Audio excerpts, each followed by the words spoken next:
Hello everybody, how's it going today? It's Frankie here and I'm back with another movie review. And I don't know what to feel about this movie. It's called The Bluetooth Virgin.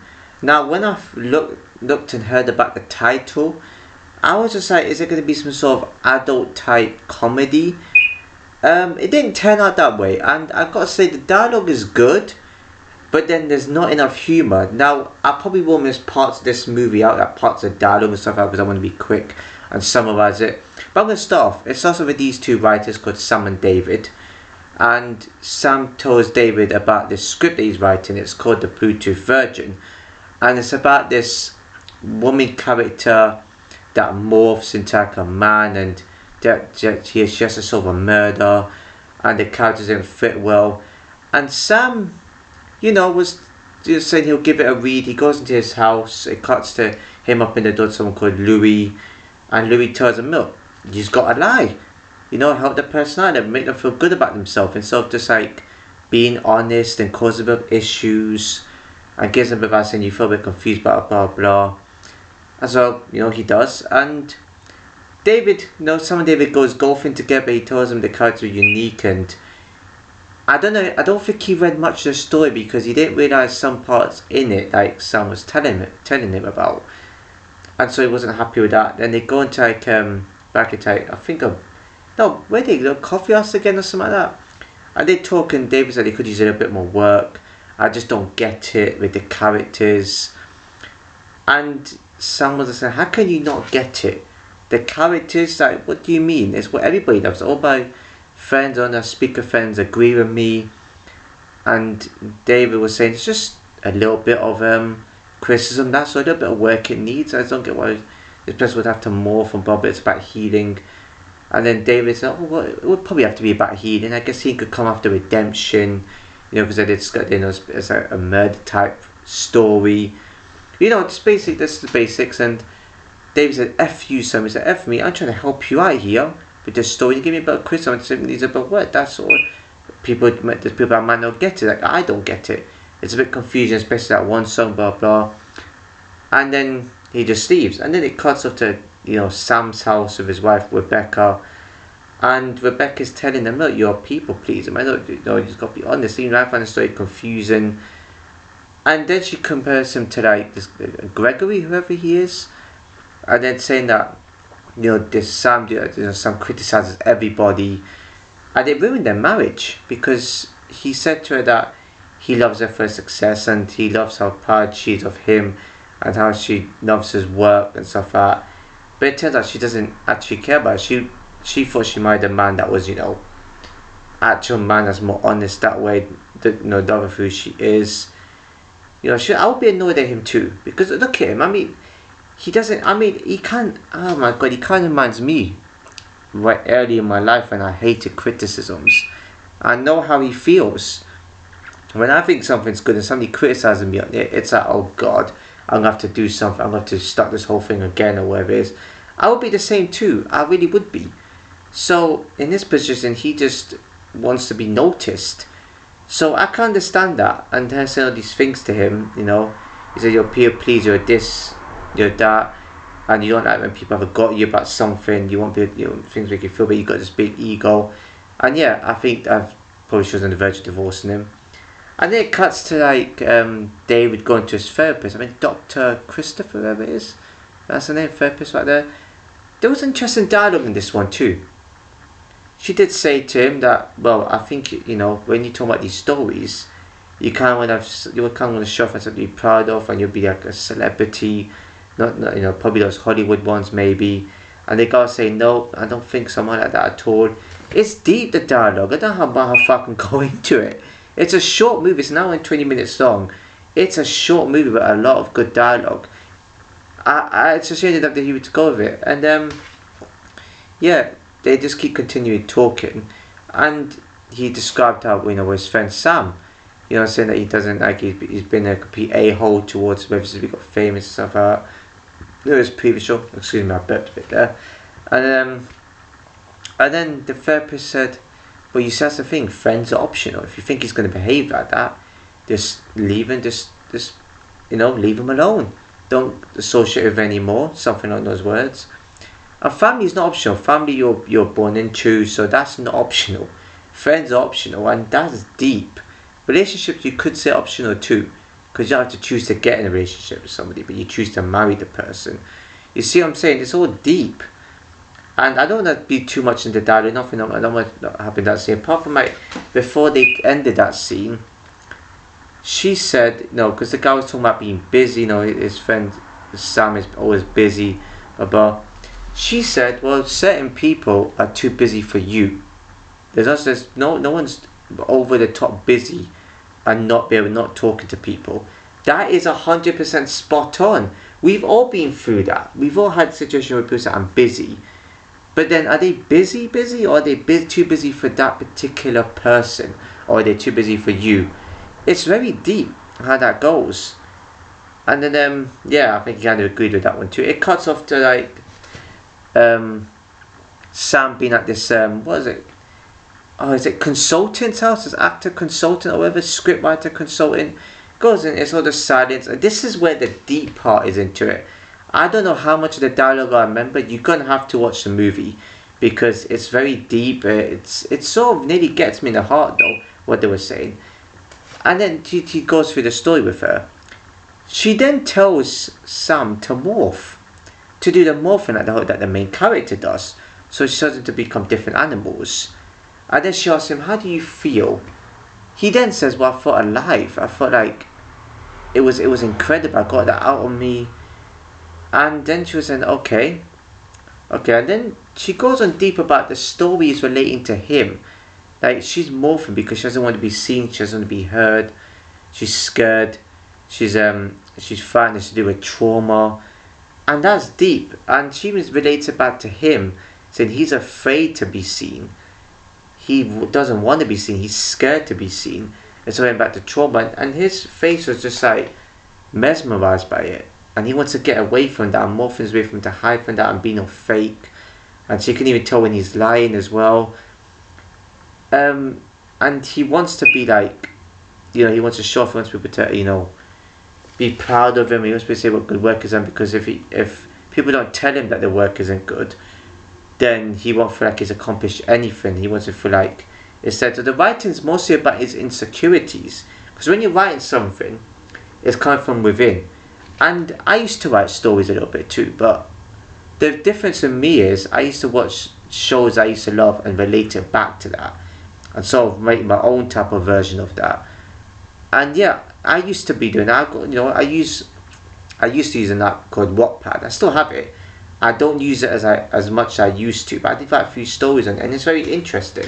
It's like a relation back to me and what I believe in and why I enjoy writing. So he doesn't necessarily love to enjoy writing, he just wants to enjoy writing just to make people proud of him, I guess, which is a mad thing to do actually, if you think about it. And she even says, a man doesn't know what it looks like until you show him a mirror. Something in that dialogue, and she's deep with the dialogue. All these things that he thought most secure. He thought like he wasn't good enough. I mean, he used to do like stuff he wasn't proud of back in his early years. Just watch the movie because I don't want to go on and on about the dialogue too much. Then it cuts off to a scene tonight where they're back at the coffee house, him and David, and they're just there. And the crazy thing is, what the story that David was writing, that when he was talking about his therapist, he actually published that. It's like an FWC or something like that. I don't know if that's real. I think it might be. I don't know. And met all these like famous people and spoke to them. And some was jealous and envious, and he hated that. He only wrote so that he can get noticed, and people will love him. People will like praise him and boost his ego and be proud of himself because he can't take criticism. And he hates it. He wants David's career to fail. And even that, Sam even left writing just because he was told by the script with the consultant or wherever it was that it's not a good idea, he needs to morph. I think what she meant by that is that he needs to find himself and figure himself out and know what he wants. Because he was going to get into teaching kids script writing. He might have just stopped doing writing to begin with and then taught it.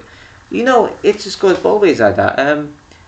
And he was saying how David invaded his space into his life and just completely taken over from what he loved and rubbing it in his face and Sam hates and he's envious. To me, I wouldn't be.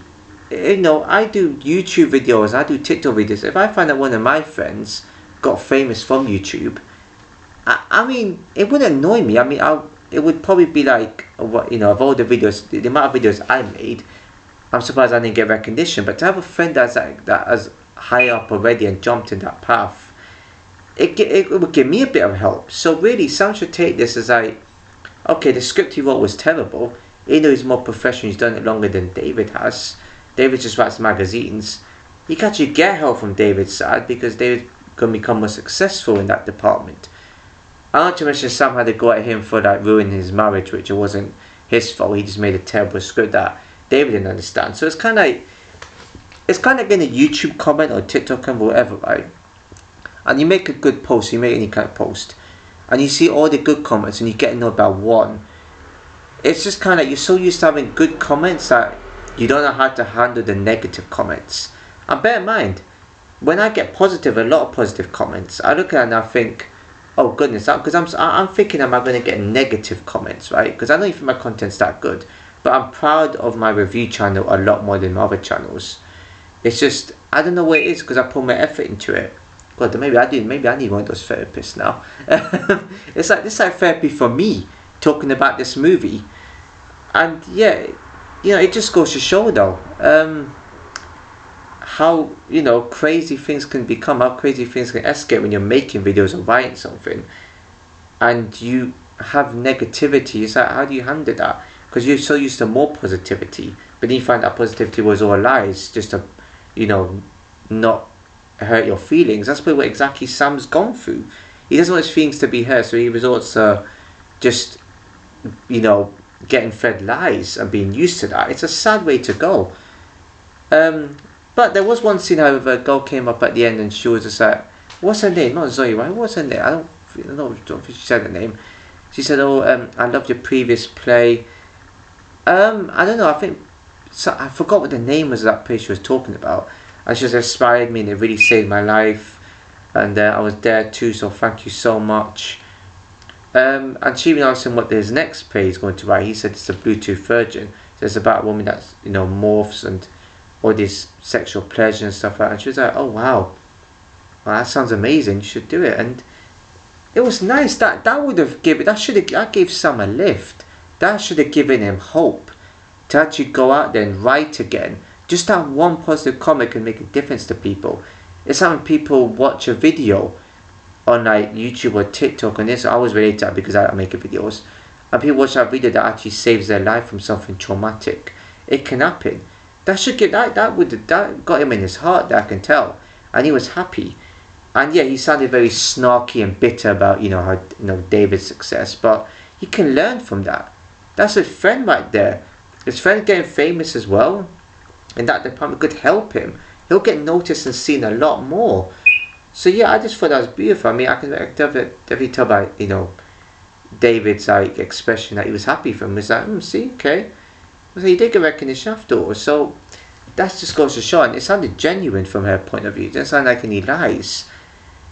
Bear in mind too, Sam does look like I thought he was Keanu Reeves at first. So yeah, I think it was Russell something that made this movie. So yeah, you got the dialogue correct. If only you had more comedy scenes. If only you had more humorous scenes and more funniness. I mean, that movie already struck me as something that isn't comedic. That was more like a straight up drama. And it felt very short too. The dialogue really actually made the movie a bit watchable. So I'm on the fence. It's 50-50. The movie is good because of the dialogue, but at the same time, comedy, drama, where's the humour? What was the funny scenes in that? Because it said comedy, in the movie description, so they must have been laughing at something, because there was nothing to laugh at, which is the only disappointing thing. I wouldn't make the movie too highly though. The dialogue I think was up there. It's like Nefarious. I got a lot of hate because people saying the dialogue was good. Yeah, the dialogue may have been good and the acting was great, but you need the horror aspect into it. There was no horror aspect apart from the guy getting possessed and nothing else happening. So that's what I'm talking about. Dialogue in this movie, brilliant. One of the best dialogues I've seen in any movie. But you made a mistake by not having enough humour. the acting for me, it was just wasn't too bad. They weren't terrible actors, and I sort of seen the was it the therapist person before somewhere? I mean, she looks familiar, unless I'm getting mistaken her for somebody else. But look, it's an interesting movie, very deep. You're gonna have to watch it for yourself so you can let me know what you think of the movie. But yeah, I thought it was an interesting concept, and you know, how you can, you know, process things, how you can take criticism, and how you can. It's almost like, how do you say it? Like describing yourself, like finding yourself in the situations, especially like when writing or even making videos for me. You know, it's just something that I enjoy. I'm going to continue doing it because it's enjoyable. Not that I have to do it, but because I wanted to do it. So there's a difference right there. But yeah, look, it's not a bad movie. It's gonna be below average. It's gonna have to be quite. I won't say too low of a rating, but you know what? I'm gonna be generous for a 2009 movie. It sure felt like it was a modern day right now. So that's one thing I like. Unless I get confused with another movie that I read about. But everything said 2009. So yeah, wasn't too bad. Rating for this, I'm gonna be generous. And not too generous because I don't think it's a good movie. I do think the only thing that makes a good movie good is the dialogue. I'm going to be generous. I'm going to give a 4 out of 10. I think acting was good.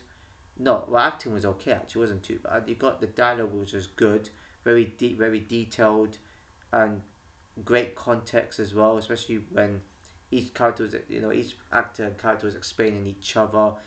You know, it's how they find themselves. You know what I mean. If I just said previously. Yeah, so nothing much to say. If it was more humour, I would have rated it a bit more higher. So that's quite disappointing, but it wasn't too bad. It's just below average, but yeah, I wouldn't be disheartened by a movie like that either because there was great potential that if I added more humour to it. So yes, 4 out of 10 it is. If you enjoyed the video, please give a like, comment, share when you know, subscribe and hit the notification below, and I'll see you in my next video.